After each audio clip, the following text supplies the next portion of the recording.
이 시간 우리에게 주신 하나님의 말씀은 구약성경 민수기 14장 36절부터 45절 말씀입니다.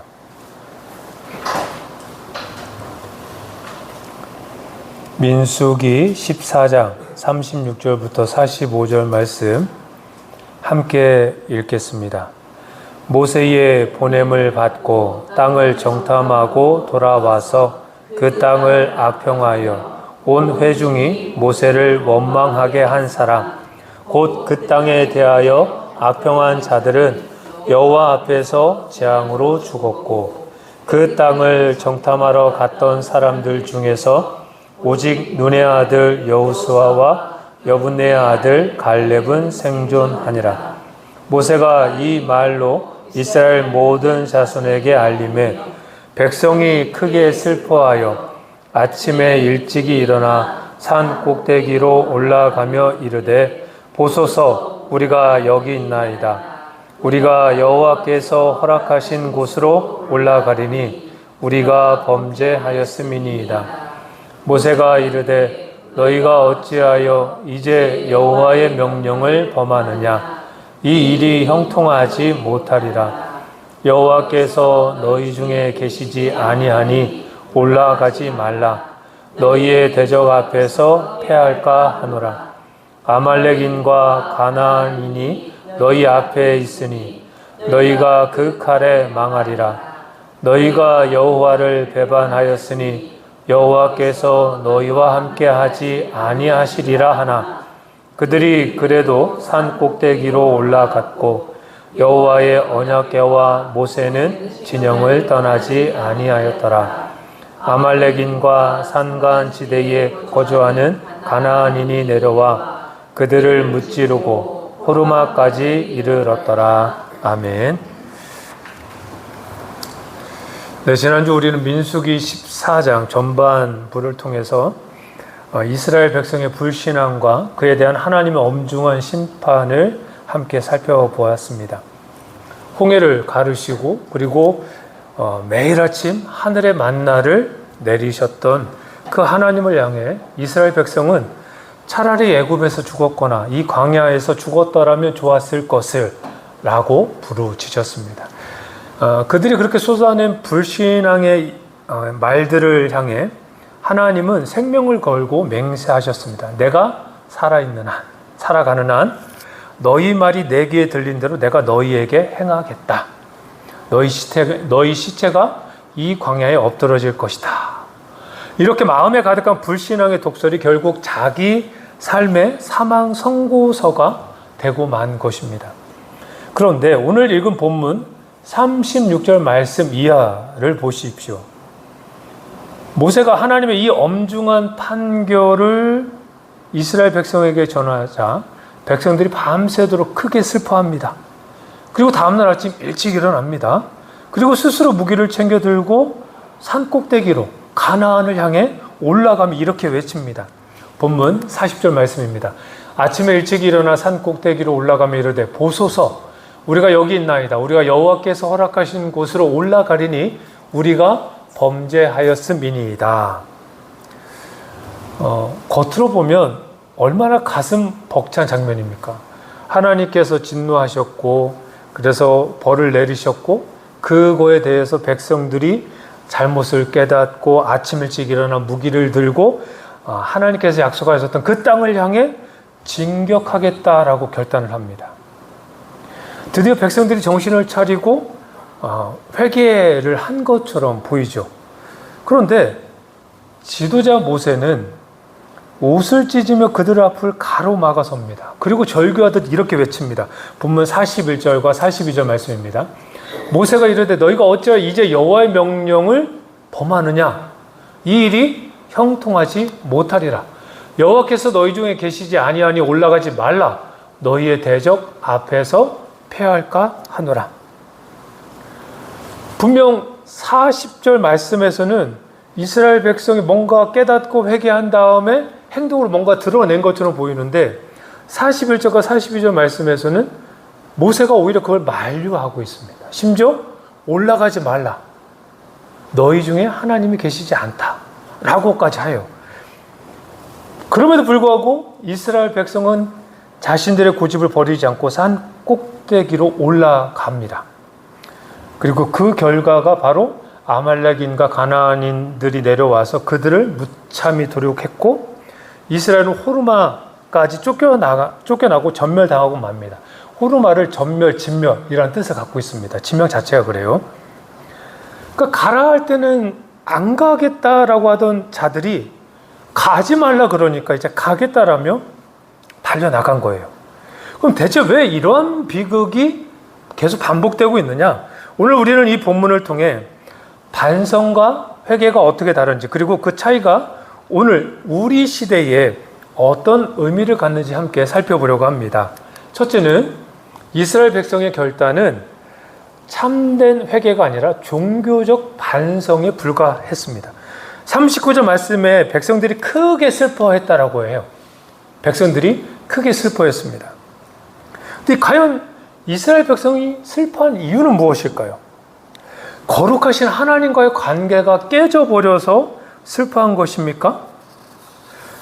아니면 구원의 하나님을 불신했던 자신들의 죄가 커서, 그래서 너무 아파서 통곡한 것일까요? 여러분, 하나님은 이미 이 말씀 앞에서 판결을 내렸습니다. 이스라엘 1세대, 출애굽한 1세대 백성들에게 40년 동안 광야에서 방황하다 죽을 것이다 라고 말이죠. 그 판결이 있은 직후에 정탐을 갔다 왔던 그 10명이 즉사합니다. 그것이 바로 36절과 38절 말씀이에요. 단 여분네 아들 갈렙과 여호수아는 살아남죠. 그리고 모세가 그 사실을 전합니다. 하나님께서 너희들을 40년 동안 이 광야에서 방황하다 죽게 하겠대. 그리고 그 악평했던, 정탐했던 그 10명은 이미 즉사했어. 하나님에 의해서. 그러니까 지금 이들이 슬퍼하고 있는 것은 죄 자체를 아파하는 게 아니에요. 심판의 결과와 불이익이 자신들에게 끼치는 손해가 크기 때문에 슬퍼하고 있는 거죠. 그 죄로 인해 내가 받게 될 손해와 손실에 두려웠던 자기 연민인 겁니다. 내가 이제 죽을 것 같은 거예요.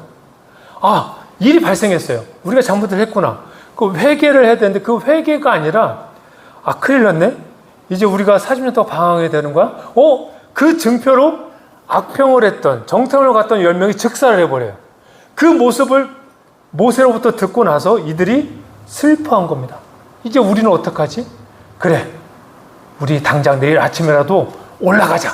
하나님께서 약속하신 그 땅으로 가자. 여러분, 반성은 주어가 내가 됩니다. 내가 내 행동을 돌아보니 내 잘못했네? 감정적으로 뉘우치고 마음의 죄책감을 털어내기 위해 감정의 땜질을 하는 심리학적 행위를 반성이라고 해요.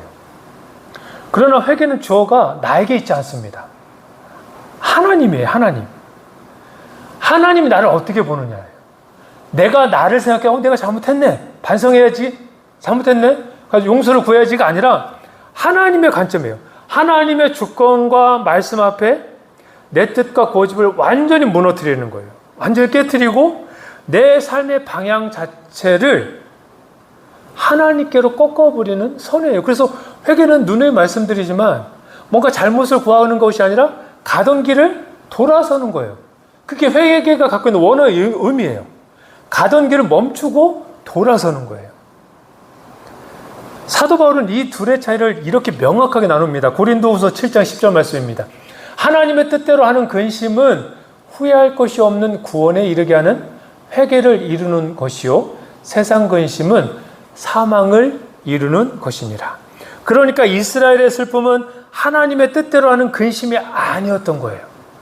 만일 저들이 정말 하나님의 뜻대로 하는 근심이었다고 한다면 당장 죄를 뒤집어 쓰고 옷을 찢으며 하나님께 울부짖었겠죠. 하나님, 용서해 주옵소서라고 말이죠. 그게 진정한 슬픔인 거예요. 우리가 정말 잘못을 했구나.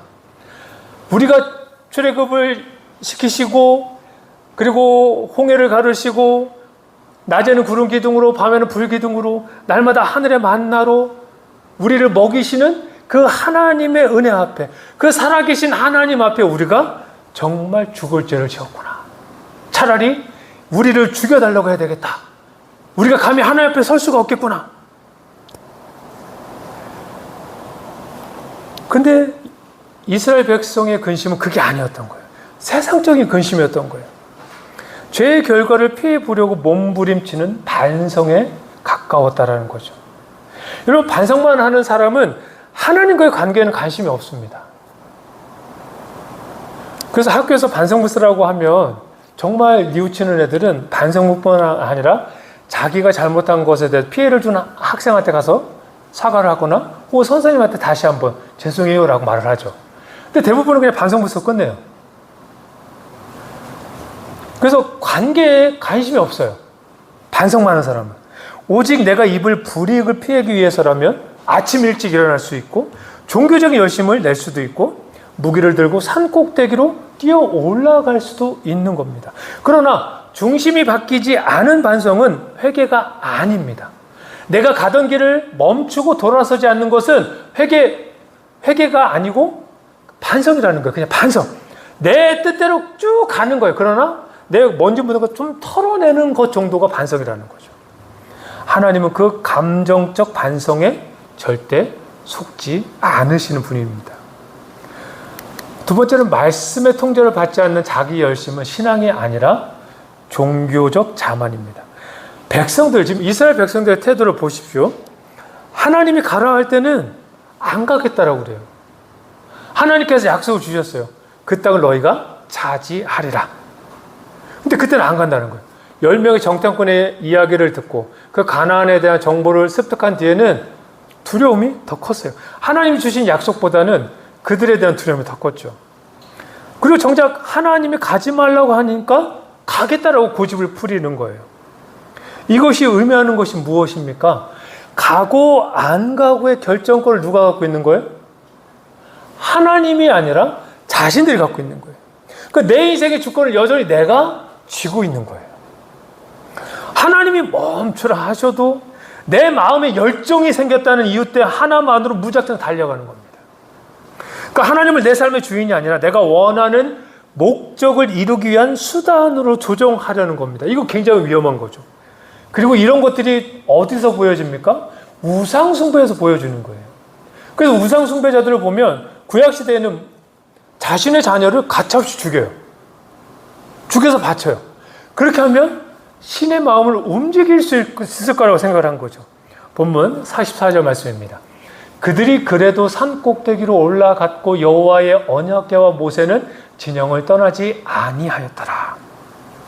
자, 여러분, 백성들은 열광적으로 지금 산 꼭대기를 향해 진격하고 있어요. 근데 44절 말씀에서 아주 가슴 서늘한 문장이 등장합니다. 여호와의 언약궤와 모세는 진영을 떠나지 아니하였더라.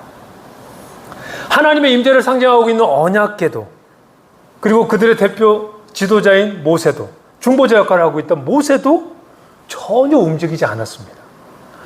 하나님도 없고요, 말씀도 없고 인도자도 없습니다.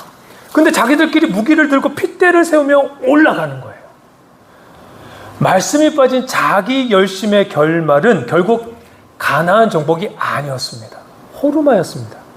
전멸이죠. 진멸이에요. 여기서 우리는 세상과 교회 안에서 일어나는 가장 두려운 질문 하나를 마주하게 됩니다. 분명 지금 이스라엘 백성의 상황은 그나 반성을 했지만 하나님부터 벌을 받아요. 그런데 회개 없이 자기 열심으로 나아간 이스라엘은 호르마에서 즉시 진멸당했는데 왜 오늘날 세상이든 교회 아니든 참된 회개도 없이 늘 입술의 반성만 되풀이하는데도 불구하고 세상의 관점에서 볼 때 승승장구하고 형통하는 자들이 있는 거예요. 이 고민은 우리만 한 게 아니라 구약 성경을 기록한 자들, 그리고 구약과 신약에 등장하고 있는 우리의 믿음의 선배들께서도 늘 하는 고민거리였습니다. 여러분, 시편은 총 150편으로 구성되어 있는데 그 중에 3분의 1이 한탄하는 거예요. 한탄. 하나님, 저는 왜 이렇습니까? 이런 한탄. 하나님, 저 사람은 저리 약한데 어떻게 저렇게 잘 먹고 잘 살죠? 이런 한탄 시에 특별히 시편 73편 아사베 시인데, 이 아사베 시가 그런 거예요. 악인의 형통을 보며 실족할 뻔했다라고 고백하고 있는 시편이에요. 근데 아삽은 하나님의 성소에 들어갈 때 비로소 깨달았다라고 고백을 합니다. 그러니까 참된 하나님의 자녀가 불순종할 때 하나님은 즉시 매를 들어서 호르마, 진멸의 패배를 맛보게 하십니다. 매를 맞고 깨어나는 것이 은혜죠. 그게 진짜 은혜예요. 사랑하는 자녀는 잘못을 하면 혼내는 게 부모예요. 오히려 미운 짓 하면 뭘 더 줘요? 떡 하나 더 주는 거는 사랑하지 않는 거예요. 반면 참된 회개나 거듭남 없이 세상의 성공과 부를 무기 삼아 내가 하나님의 복을 받았다, 나는 구원받았다라며 자기 확신에 차 살아가는 이들은 무엇입니까? 그것은 축복이 아니에요. 자, 로마서 1장 28절 말씀입니다. 또한 그들이 마음에 하나님 두기를 싫어하며 하나님께서 그들을 그 상실한 마음대로 내버려 두사 합당하지 못한 일을 하게 하셨으니. 경고하는 거예요. 경고. 바울은 너 계속 죄를 짓고 있는데도 불구하고 승승장구해? 너 그거 경고하는 거야, 하나님의 오히려? 라고 말이죠. 그래서 무서운 심판이 기다리고 있는 거예요. 그러니까 사실 우리는 살아가면서 어려운 일이 닥치고 힘든 일이 닥치는 것은 더 하나님의 은혜라고 말할 수가 있는 거예요. 내가 뭔가 잘못하고 있구나. 하나님께서 나의 신앙을 성숙시키시고 있구나. 성장시키시고 있구나. 오히려 아무 일도 일어나지 않으면 이상한 거예요. 하나님 없는 형통, 십자가 없는 성공은 심판의 잔을 채우는 과정일 뿐입니다. 호르마에서 내 뜻이 꺾이고 패배하는 것이 회개 없이 세상에서 승승장구하다가 영원한 파멸에 떨어지는 것보다 비할 바 없는 은혜인 거예요. 여러분, 마태복음 7장에서 주님은 이 부분을 명확하게 경고하고 있습니다. 내가 주님의 이름으로 전도도 하고 주님의 이름으로 기적도 베풀고 주님의 이름으로 아픈, 그런데 왜 주님 저를 모른다 하십니까? 그때 주님은 말씀하십니다. 내가 너를 도무지 알지 못하겠다. 세 번째는 호르마의 전멸 속에서도 하나님의 신실하신 은혜는 결코 막히거나 중단되지 않는다라는 겁니다. 본문 45절 말씀입니다. 아말렉인과 산간지대에 거주하는 가나안인이 내려와 그들을 무찌르고 호르마까지 이르렀더라. 이스라엘 백성은 가데스 바네아에서 불신앙으로 거절당하고 호르마에서 참패를 당해 전멸했습니다. 진멸했죠. 이제 꼼짝없이 광야에서 40년 동안 방황하다 시체가 되어 엎드러질 일만 남았습니다. 어떻게 보면 모든 희망이 끊어진 완벽한 비극의 상황이 발생한 거예요. 그런데 놀랍게도 민수기 15장은 이렇게 시작을 합니다. 민수기 15장 1절로 3절 말씀입니다. 여호와께서 모세에게 말씀하여 이르시되 이스라엘 자손에게 말하여 그들에게 이르라. 너희는 내가 주어 살게 할 땅에 들어가서 여호와께 화제나 번제나 서원을 갚는 제사나 낙헌제나 정한 절기제 소나 양을 여호와께 향기롭게 드릴 때에 반전이 일어났어요. 14장 마지막에서는 진멸했단 말이죠. 호르마 사건이 발생했어요. 근데 15장에서는 갑자기 너희가 그 땅에 들어간대요. 그리고 그 땅에 들어가서 하나님께 제사를 드린다라는 거예요. 그러면서 15장은 제사 규례가 또다시 한번 설명하는 거예요. 너희가 그 땅에 들어가서 제사를 지낼 때 이렇게 지내야 돼 라고 말이죠. 광야에서는 곡식 농사도 지을 수 없고 포도주를 틀에 짜낼 수도 없습니다. 그런데 가나안 땅에 들어가서 드릴 곡물 제사, 소제죠. 그리고 포도주 제사, 이거 전제예요. 이 제사법을 다시 가르치시면서 명령하고 계시는 거예요. 이게 무슨 뜻이에요? 너희의 불신앙과 자만에도 불구하고 나의 언약은 결코 폐하여지지 않는다라는 거죠. 하나님의 약속은 끊기지 않는다라는 거예요. 너희 1세대가 광야에서 엎드러질지라도 나는 너희 다음 세대를 반드시 가나안 땅에 이끌어들여 나를 예배하게 할 것이다 라고 하신 하나님의 약속을 다시 한번 선언하시는 거예요. 그러니까 하나님 나라는요, 인간의 피 끓는 혈기나 무기로 쟁취하는 곳이 아닙니다. 오직 죄를 속하는 피 흘림의 제사와 하나님의 신실하신 은혜를 통해서만 들어가는 곳이죠. 인간의 의지와 자만이 휩쓸고 간 참혹한 그 호르마의 현장 위에 다시 하나님 은혜의 제단을 세워주시는 장면이 15장부터 시작돼요. 그래서 우리는 이런 질문을 하게 됩니다. 그럼 우리는 지금 하나님 앞에서 참된 회개를 하고 있는가? 우리는 계속해서 반성만 하고 있는 건 아닐까? 아니면 불이익을 피하기 위해서 어떤 종교적인 형식만 띠고 있는 건 아닐까? 하나님의 말씀과 임재도 없는데 내 욕망과 만족을 위해 무기를 들고 산 꼭대기로 뛰어 올라가는 자기 열심에 빠져 있는 것은 아닐까? 어쩌면 세상의 형통과 성공이 나는 그 가면 뒤에 숨어서 참된 회개도 없이 나는 복받았다, 나는 구원받았다 라며 자신을 속이는 가짜 확신을 갖고 있는 것은 아닐까?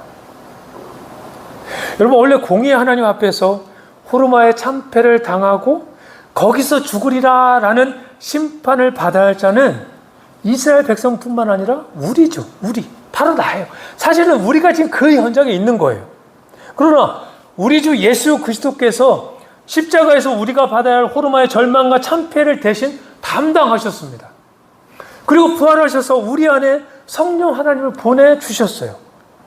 그러면 성령 하나님을 모신 자는 내 뜻대로 하나님을 조정하려 하지 않겠죠.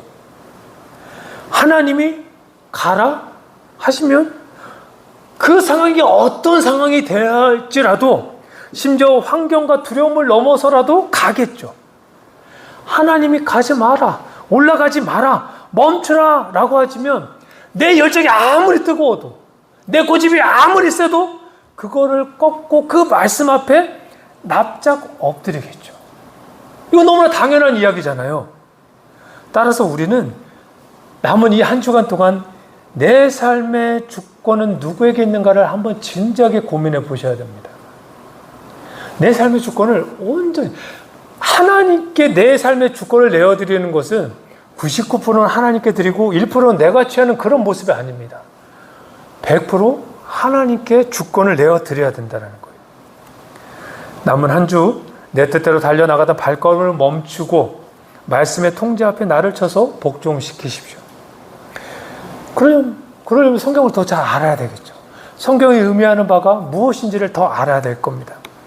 주님이 함께하지 않는 세상의 형통을 부러워하지도 마십시오.